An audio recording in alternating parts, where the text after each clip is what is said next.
Hi everybody, how's it going? Welcome back to the Rideshare Hub. My name is Dylan, and this video is going to be a little bit different. So, as you guys know, the Rideshare Hub, this is a place that I really created just to talk about money. I think money is such a taboo thing. A lot of people don't talk about it, and that's what we're all pretty much doing here on Earth, is like trying to figure out how to make money. You know, I see a postman walking by, a mailman, and you know, he's making money. You know, every car, like literally everything we do in life is about money.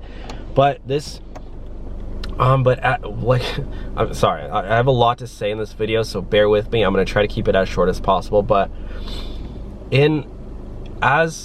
from starting this channel, there has been a lot of different things come up in rideshare, and I have been blown away with how many stories I've heard, how many people have messaged me, emailed me saying that I really changed their life, like from my videos, or you know, helping them, because I talk a lot about financial freedom and how Lyft and Uber have really created financial freedom for me.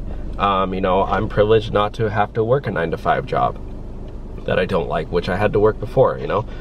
It's kind of weird, but I just graduated from school and now I'm doing YouTube and rideshare, you know.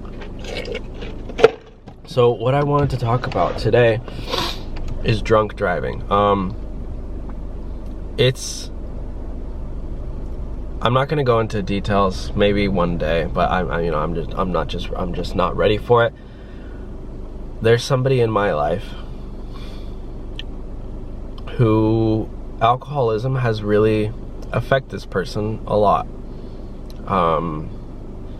I have seen alcohol completely destroy this person's life and affect a lot of people around him very, very badly. And this person decided to drive with the combination of alcohol. Did not end up, like I said, I'm not going to get into many details. You know, I want to talk about more about the issue of so if you guys didn't know, it's drunk driving and drowsy driving are one of the highest reasons for deaths in the world. People, like, you really don't understand it. Even texting is becoming even more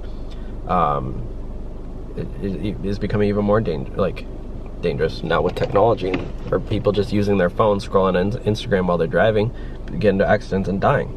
It's real. It's literally real, guys. So people we're driving 5,000, 10,000, well, maybe not 10,000, but 5,000 pound cars. This car is like 4,500 pounds, and you hit somebody going 20, and you know, the possibilities are endless.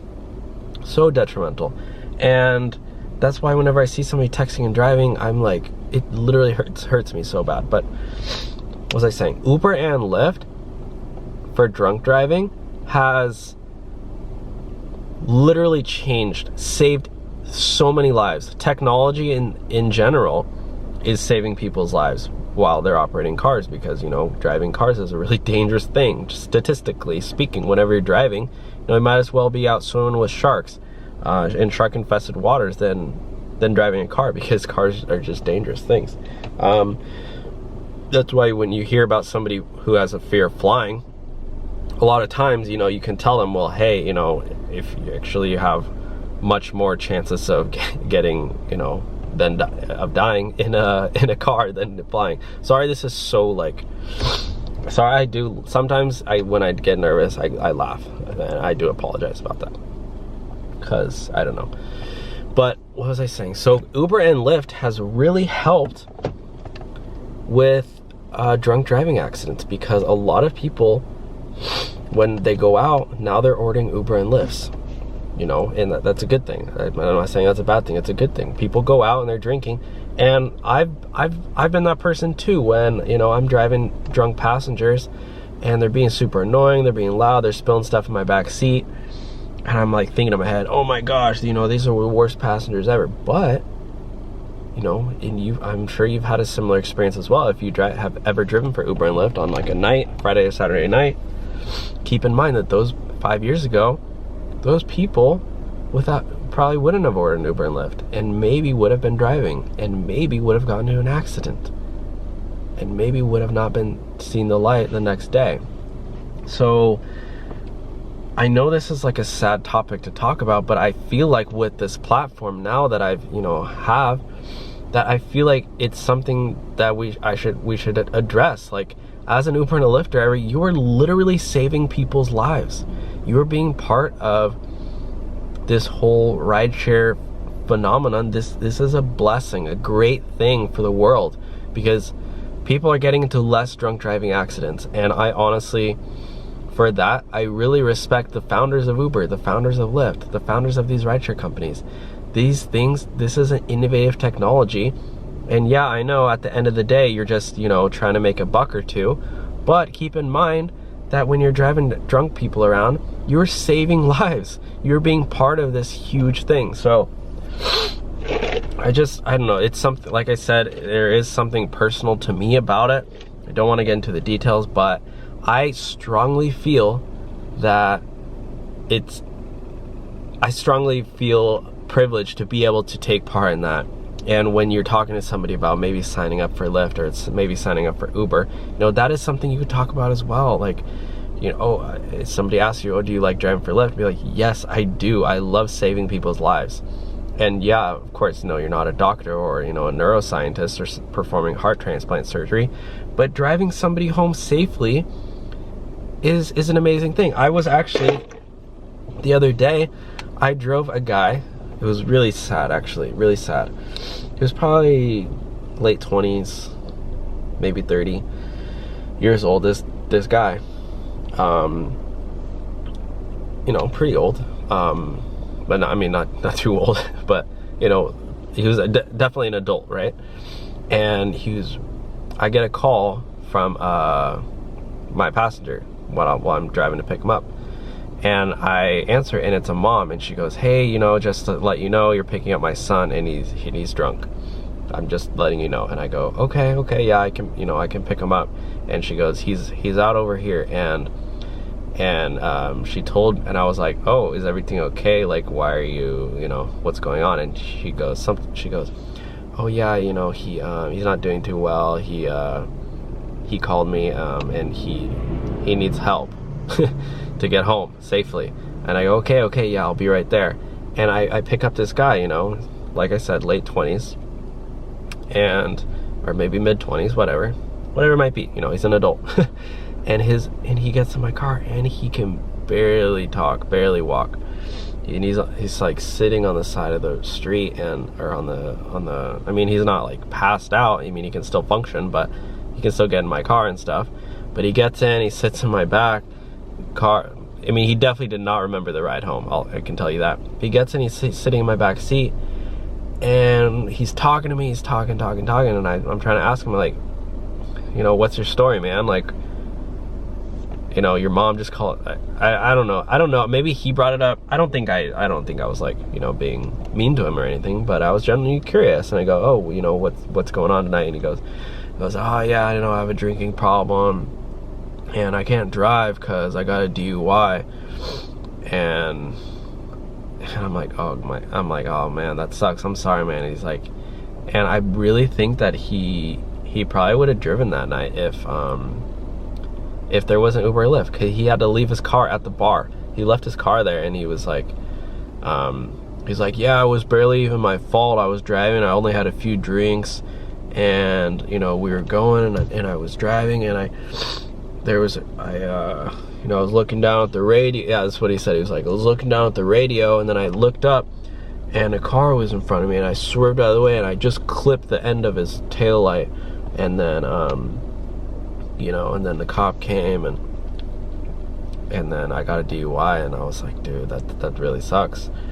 And he was like almost talking about, he definitely did not learn his lesson, because he was even saying about how it wasn't his fault. Like, drunk or not, the truth comes out when you're drinking. And he was like defending himself, saying that it wasn't his fault, saying like, oh, it was only a couple drinks, I was totally fine to drive. And you never know, without Uber and Lyft, that guy probably would have happened again. Well, I guess I don't know, maybe he did lose his license. I don't remember the full story. It was really late. But regardless, I don't know. I mean, it's just sad. I don't have any, like, you know, moral of that story, but just basically goes to show how Uber and Lyft is an amazing app. It's an amazing platform. I love it. I love rideshare. I love Uber and Lyft. I think the executives there are great people. I've talked to them there. Well, everyone I've talked to has such a great mindset, and yeah, I'm strongly believing in the future of the rideshare companies. And even when they're working on driverless technology, like, safety is first. They want to create driverless cars, and you know, they're not planning on replacing drivers, but they want to add that option. But safety is first. That's the reason why they're if you guys don't know, like, I know a lot of drivers probably will get offended because they're gonna say, oh, they're replacing my job, whatever. But I mean, that's just innovation in technology, is that jobs rotate all the time. Like, if you're like working on a farm, on a cotton farm, and all of a sudden they create what's that thing, the cotton mill? I can't even think. Whatever, they create some new farming technology, and I'm sure all the farmers there complain, oh my gosh, you know, screw that technology, they're replacing my jobs. And now that technology has been built, I mean, it's like, you don't need, like, it's not good to just stay where you are. Like, you always want to be creating new technology, and even if you lose your job, then you go get a better job, whatever. Maybe they'll even pay you more too. So what I was saying with driverless cars, the reason they're creating them is to save lives. Like, I think every minute somebody dies from a car accident. It's insane. And a lot of those accidents could easily be prevented. Like, it's people texting, people speeding, people driving, falling asleep at the wheel, people drunk driving. If there's driverless cars, yeah, sure, maybe once in a great while there might be a malfunction or whatever. I mean, there's been like 1 or 2 so far. But like, and I just hate how people focus on that. Whenever you talk about driverless cars, oh my gosh, I can't believe, did you know somebody died from that? Do you know how many people have died from drivers driving? It's so much safer, even with the technology that's out now, to use a driverless car. I mean, yeah, there's obviously, it's still gonna take a while, but like, it only makes sense. It's almost, I think our grandchildren, maybe you already have grandchildren, but you know, maybe in 50 or 60 years, I think kids will be like, are you serious? You used to drive a car? They'd be like, I can't believe you. Like, and people would drive them drunk too and get into accidents, and you'd be like, yeah, I know, it was pretty insane. Like, I honestly think it's insane how there's not speed like limits built into the technology of cars. Like, you know, Joe Schmo can just go on the freeway and all of a sudden go 120 miles per hour, and I have friends who have done that, and those people get into accidents. Like, and it's not even just hurting themselves, it's hurting other people too. It's chaos out there. There's so much traffic, so many accidents happening all the time that don't need to be happening. But this is such a ramble of a video, but basically I just wanted to say, when you're driving out there, next time you're driving a drunk passenger, just realize that you're doing a lot more than you think you are. Thank you so much for watching. Like the video if you enjoyed it, and make sure to subscribe if you want to see more videos. You guys are great. I will talk to you all soon. Have a great day, guys. Bye.